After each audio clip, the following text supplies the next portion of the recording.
Well, Dr. Ivan Park, welcome to the EntrePastor Podcast. Tell us how you're doing.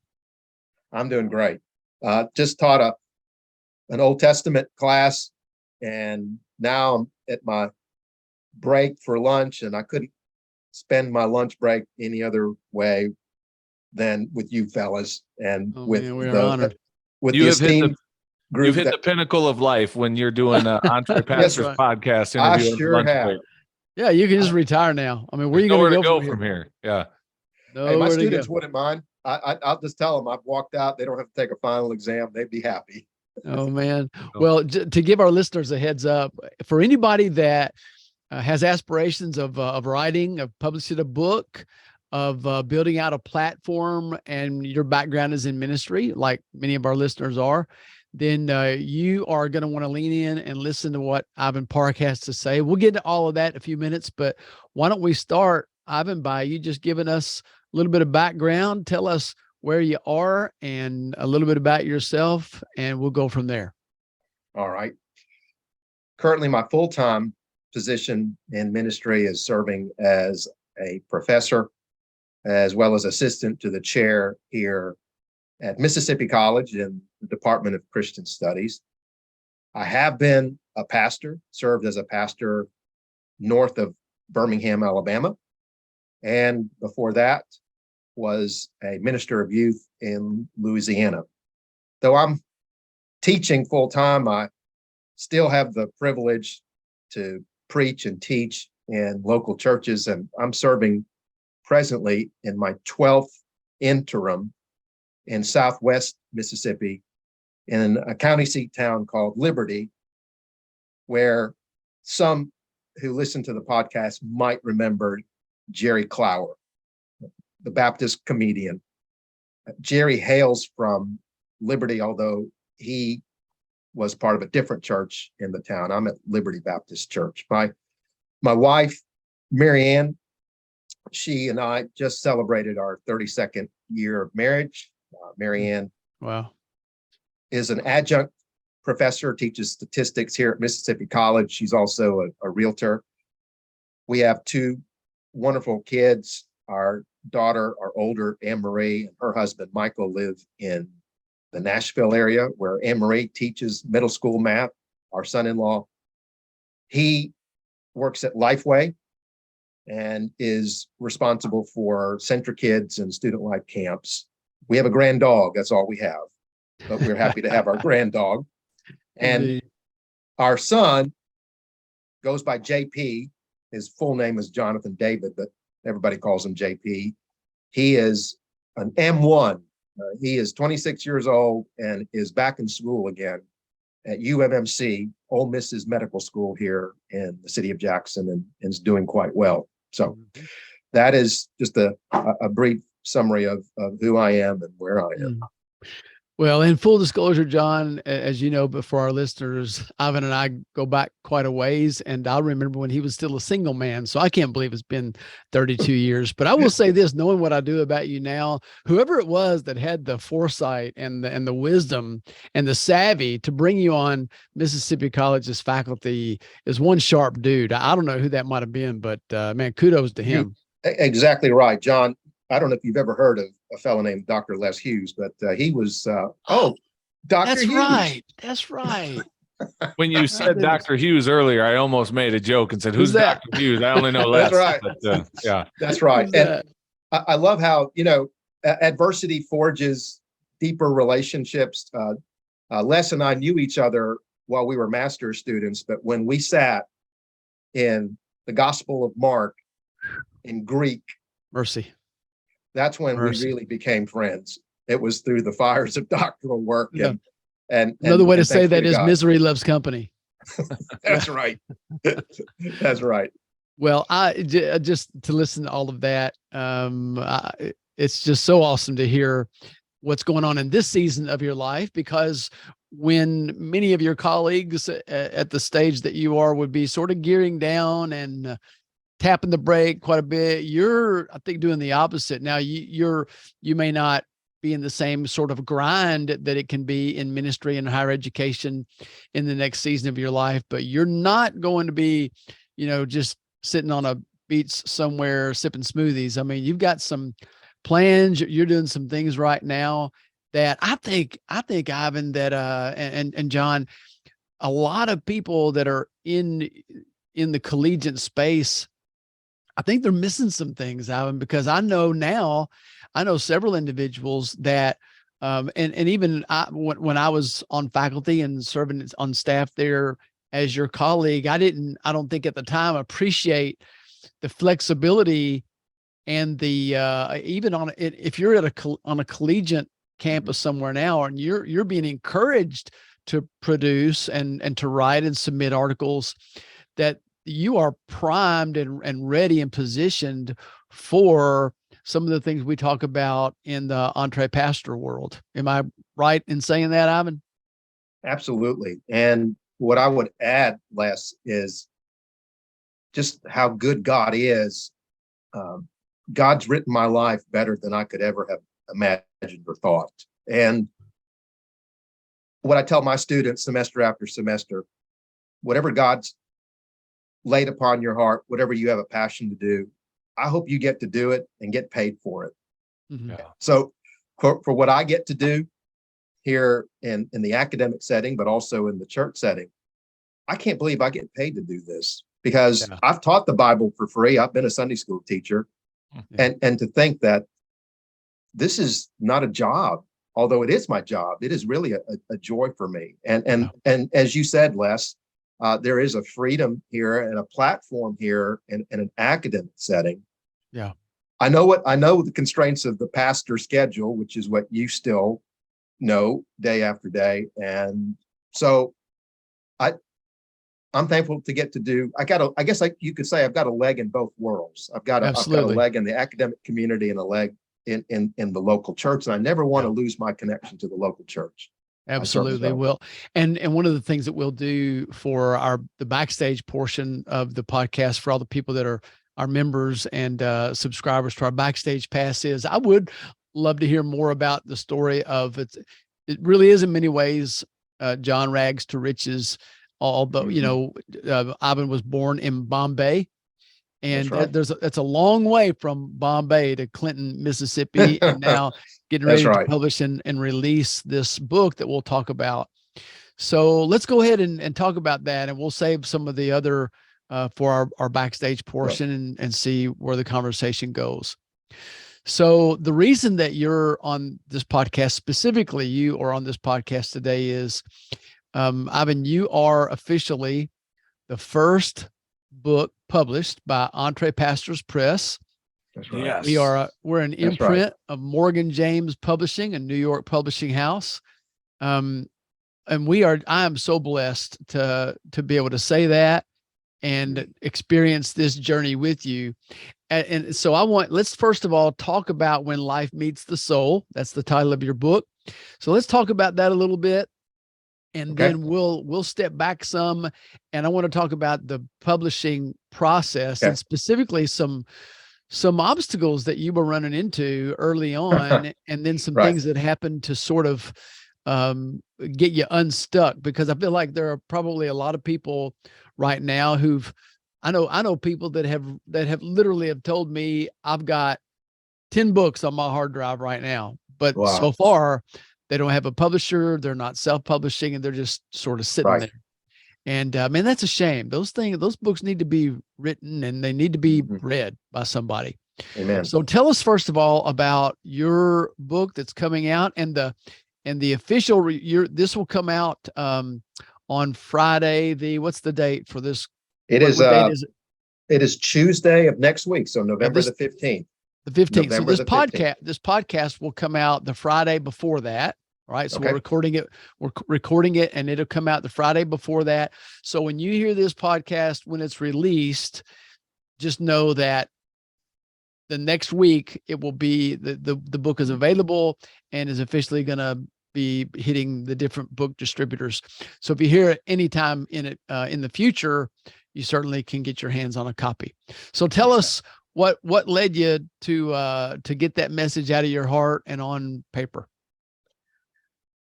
I'll go back to when, Les, you and I were at New Orleans Baptist Theological Seminary. We both were in the field of biblical studies, but whereas Les pursued New Testament and Greek, I felt led to Old Testament and Hebrew. And at New Orleans Baptist Theological Seminary, a PhD entailed 8 seminars, that coursework before you could start the dissertation process. And in year 2 of doctoral work, it's the first semester of year 2. I've already completed 4 seminars, took my written exams. Next, I got to take 2 more seminars, and you're basically at the mercy of whatever's on the schedule. And I looked and I noted that one of the Old Testament seminars was the book of Job in Hebrew, taught by, now you could say, my boss, Dr. Wayne Van Horn here at Mississippi College. Wayne is dean of the School of Christian Studies and the Arts. Our department is a part of that school. So took that class thinking, yeah, I've got to check these boxes so I can write the dissertation, so I can move on with my life. And y'all, the trajectory of my life changed by taking that course. Oh. It was in that seminar that I discovered what would be my dissertation topic. My dissertation is in the book of Job, and it focuses on when Yahweh speaks to Job at the end of the book, chapters 38 to 41. Well, while I'm writing, and it took me a while to write, I'm not as fast as Les. While I was writing, so this is 1994, so 2 years after taking that seminar, I am at that point writing probably chapter 1 of the dissertation. I'd already finished my research. I'm writing, got 4 chapters total to write. I'm in chapter 1. I was a youth minister in Denham Springs, Louisiana, right outside Baton Rouge, commuting a couple of times a week to New Orleans Baptist Theological Seminary to finish my doctoral work. But at that point, I'm not commuting anymore. I'm just writing. Though I was a youth minister, I did not have to teach youth Sunday school. I was thankful to have good men and women in our church who also had a passion for young people. Our youth needed to hear from other folks who also believed the same way as I and lived it. And that way I could go to Sunday school with my wife. And we were young marrieds at the time. So I'm in a young married Sunday school class on Sunday mornings while I've got great lay people teaching the youth. And I noted, because our Sunday school class, our church did, back then it was called the Bible book series. It's now, I think, Explore the Bible. It's the Sunday school curriculum. And for the summer of 1994, it was the wisdom literature of the Old Testament. It was Job, Proverbs, Ecclesiastes, and Song of Solomon. And it's, true to form, Lifeway. Let's tackle all of that in basically 3 months, right? I approached the departmental director and I said, I don't want to step on anybody's toes. I don't want to violate any protocol, but I would love to teach this. I mean, I'm immersed in this. I'm writing my dissertation in a wisdom book. I'd love to teach this. And of course, the Sunday school teachers, my dear friends, said, absolutely, that gives us the summer off. And so here, so you've got one action going on, and that is I'm working academically on the book of Job. And then now I am teaching young couples, lay people, about the book, and it's an overflow of what I have studied. And I just remember still the excitement of teaching the book in a practical church setting, and seeing, because you're teachers as well, when that light bulb comes on and you see that, where they understand, it makes sense. Oh man, that's just encourages a teacher to keep on teaching. People said to me during that summer, as we walked through the book of Job, as part of that quarter, it makes sense to me now. I finally have understood what's going on. I would read, and here's their testimony in a nutshell. I would read chapters 1 and 2, chapter 3, somewhat made sense. And then when the friends started arguing and Job started firing back, my brain started throbbing. It all sounded the same. It all ran together. And I lost track. I didn't know what was going on.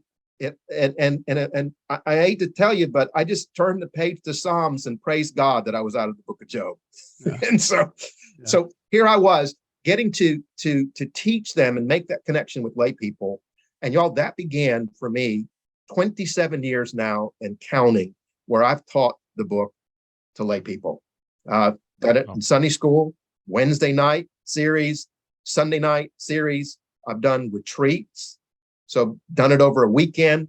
And every time I have people, lay people, who will tell me, I love the Lord, I love the Bible, but Job has always been just a mystery and a frustration. I just cannot process chapters 4 through 27. So 1998, thanks be to God, God uses Les to bring me to Mississippi College. We're a teaching school. There's not the pressure to research here at Mississippi College.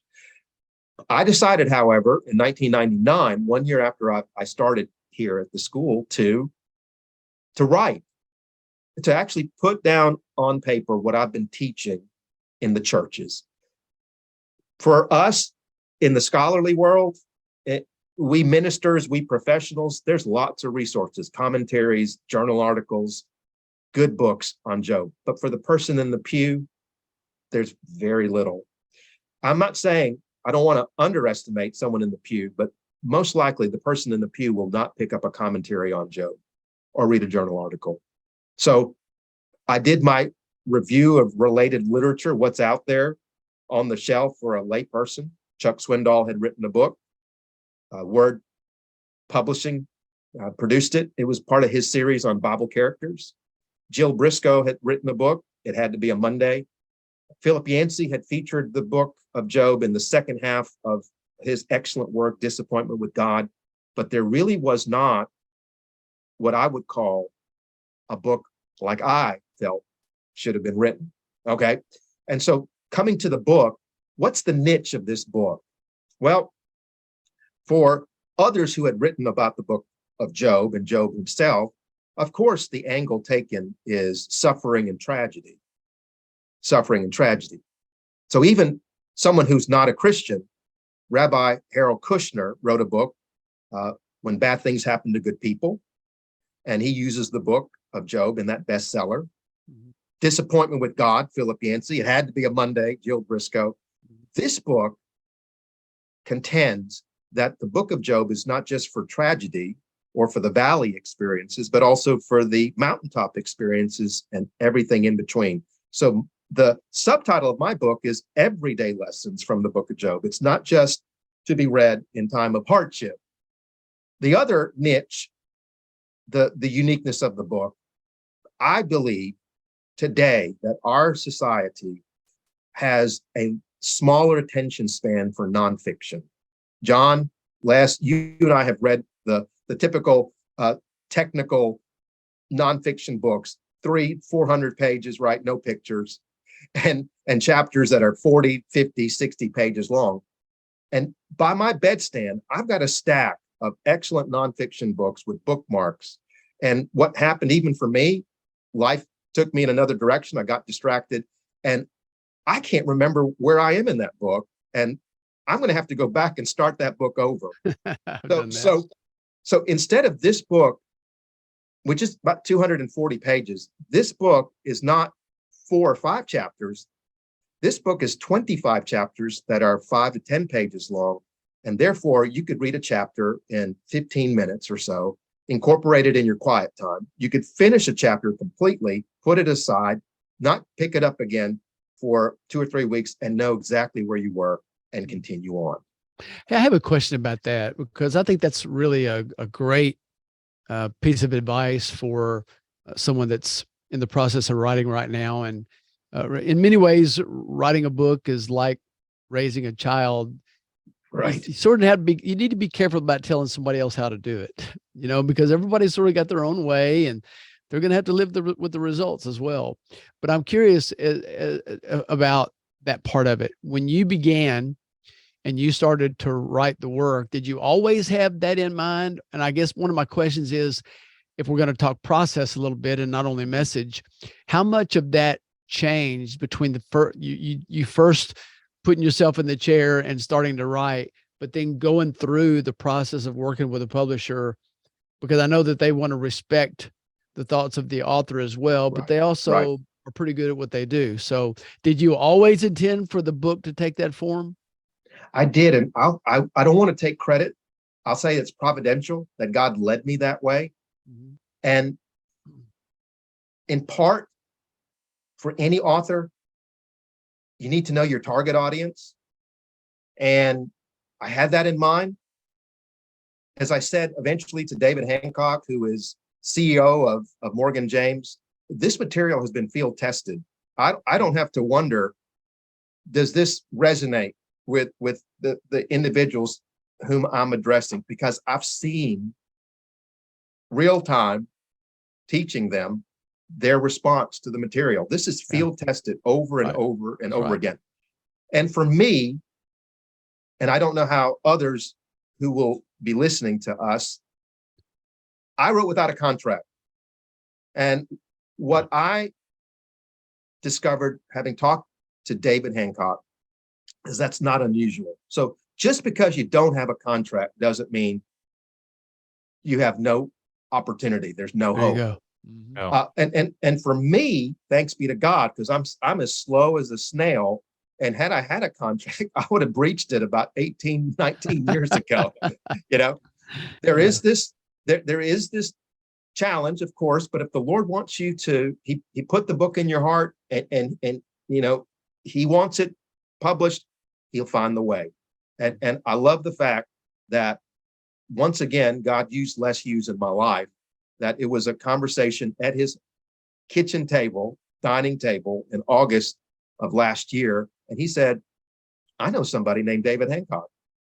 Let me take your proposal, your synopsis, and I'll talk to him and we'll see how that unfolds. And would you believe it took some time, and we can talk about patience because that's key as well. It took about 2 months, and next thing you know, I get a text while I'm in class, and Les says, David's excited to talk to you about your book.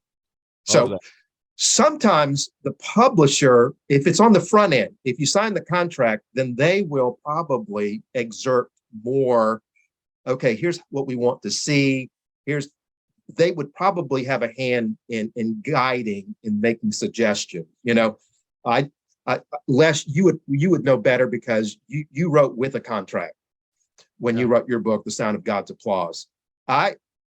Therefore, I'm writing. I'm not saying I'm flying blind, right? But I came up with my title. I came up with the chapter structures.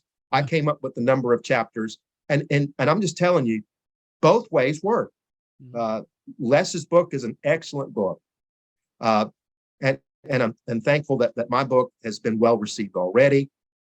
And turned out, when I actually had the conversations with the key folk at Morgan James, they said, we like the title. And I'm like, good, because I like that title. That's right. And they did not alter the order of the tape, you know, the chapters. They didn't tell me you need to write more here. In fact, what was interesting is when I had my first conversation with David Hancock, he asked me, Ivan, he said, and David is so personable. I mean, I met him. This is the first time I meet him, and he's talking to me like I'm talking to you guys, you know. And he asked me, what's your word count? And I'm thinking, you know, because I used Microsoft Word, it gives you the word count. I said, David, it's about 40,000 words. He said, great. I'm thinking, good, because what if I told him it was 60 or 70,000 words? So apparently that was a sweet spot when writing a book like this, nonfiction, and writing to folks like in the church. Academic books can be thousands of pages, and Jon, Les, we've read those books, you know. But the books that for the general public and for us specifically for the church, those kind of books aren't gonna do as well in the market. Right. Yeah. So, yeah. Yeah, Ivan, I want to go back and just ask another question about the content of the book and then move into more of the process of writing Okay. and publishing, really more specifically. But Sure. if there was one takeaway, this is going to be a really tough question for you to answer probably, but if there's one takeaway that you desire for your readers, what would that be from the book? That in this life, and of course, life is for sure full of what we would call mystery, trying to make sense of it. And that's what we want to do. We want to make sense of life. We want to see purpose in everything, especially as people of faith and knowing the God whom we love and whom we serve. For sure, God has a plan. And then what happens? Good and not so good. We will ask the questions why and for what purpose and to what end. What I would say, even though this is a book about everyday lessons, for sure this book tackles the issues of hardship, adversity, disappointment, and setback.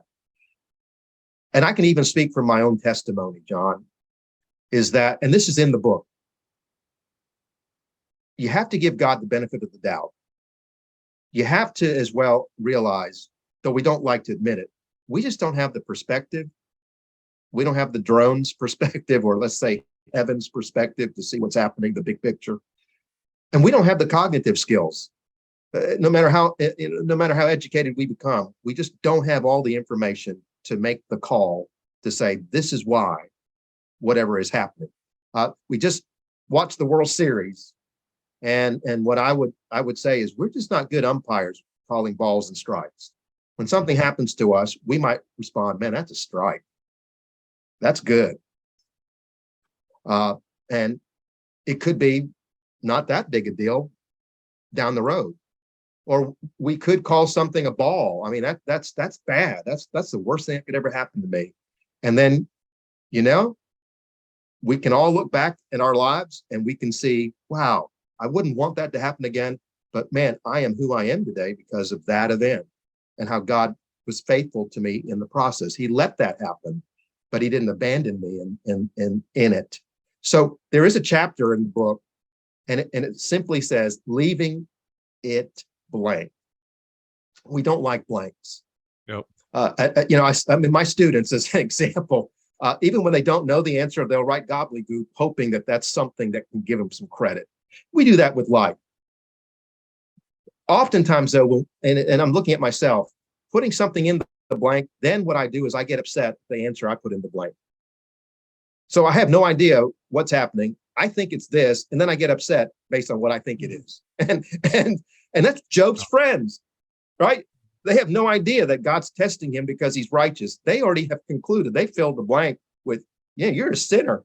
And that's why God's judging you, right? And what I have found is, can we trust God to leave it blank? And one final statement I'll make is that I came to realize, and there's some hardships in my own life that are part of, they're woven into this narrative of this book. I realized quickly when our daughter went through a trial when she was a junior at Mississippi College. God,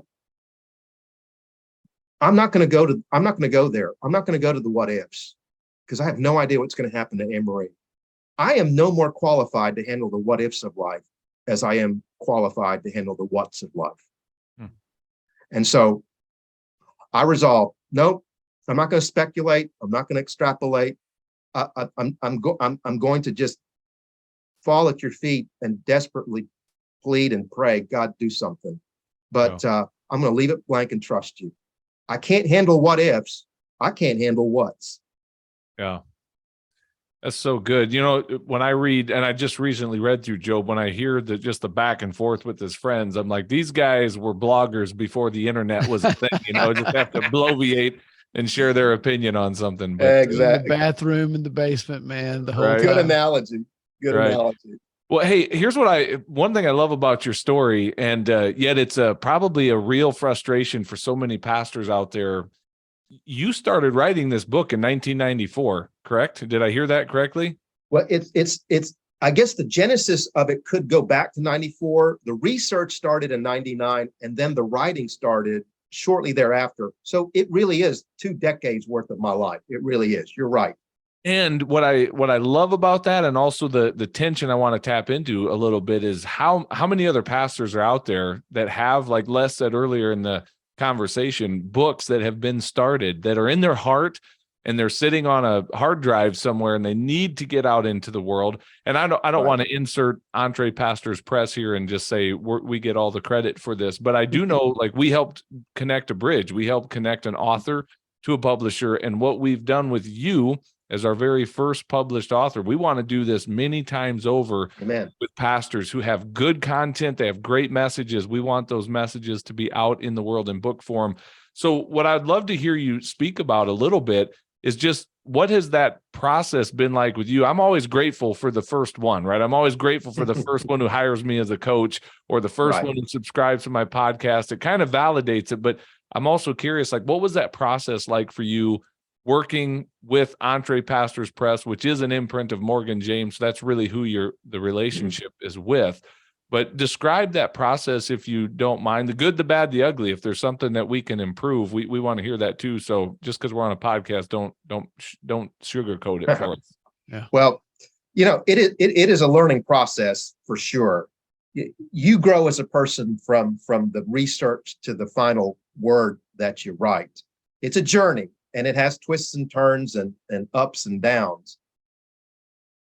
I probably made the journey a little bit more difficult, just based upon, here was for me, you need discipline. Desire isn't enough. You need discipline.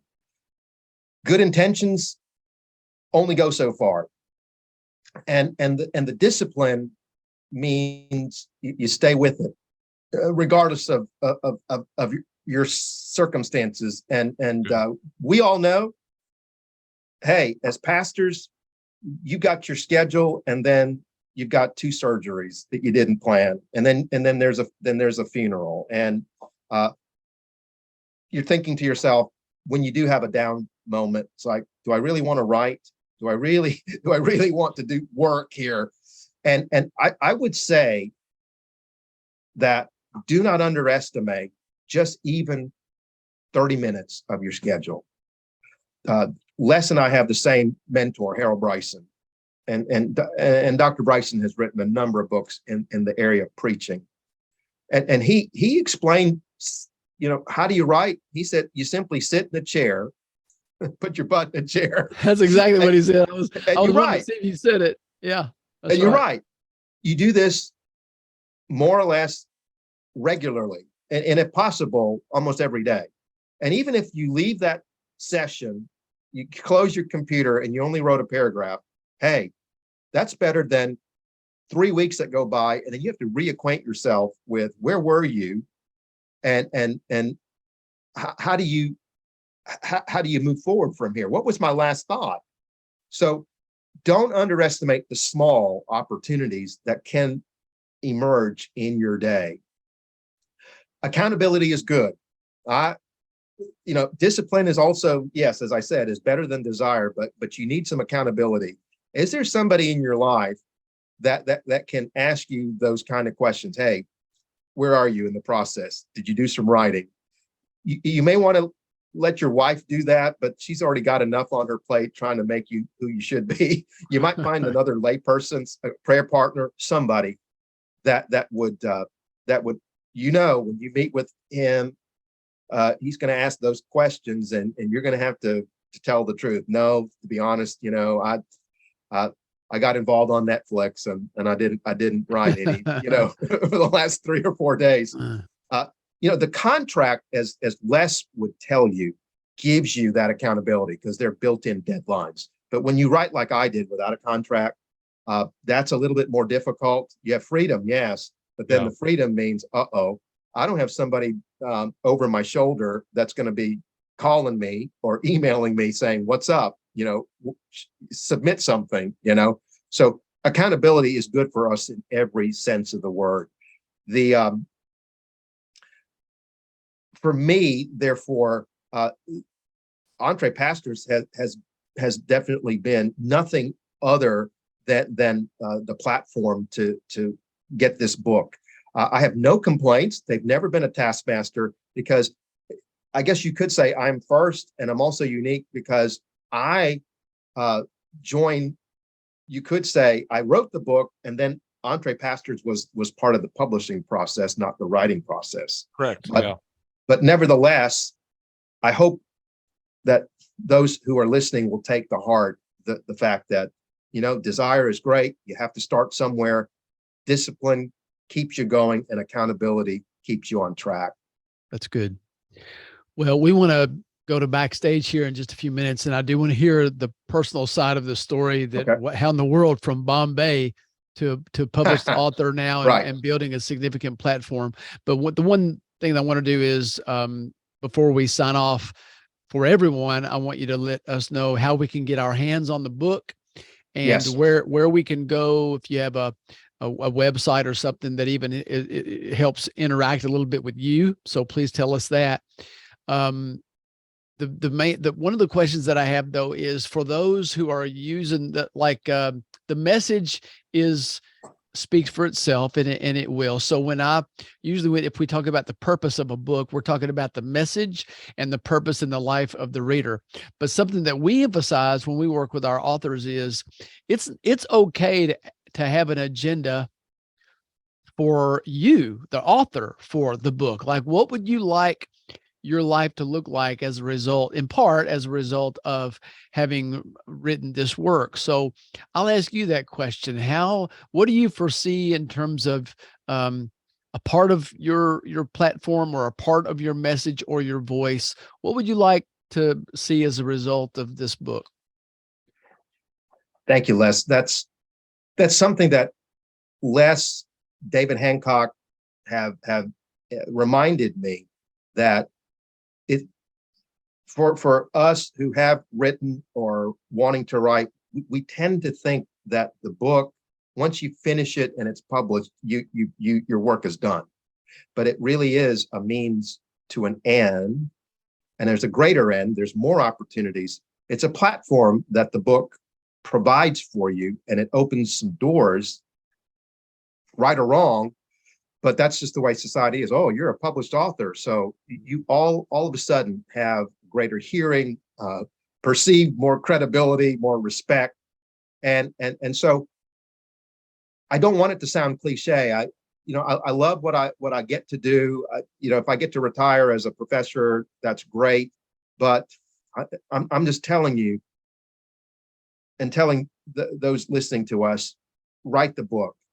You'd miss a blessing. There's been already so many blessings, doors that have opened. This podcast. I mean, who would have thought I'd be doing a podcast? I'm going to be doing another one next week. I have in the works. There are articles that will be written, and all of this is, I guess, expanding my footprint. But really, we all understand in ministry, this is not a cliche. We want to be the John the Baptist. Lord, I want to decrease. I want you to increase.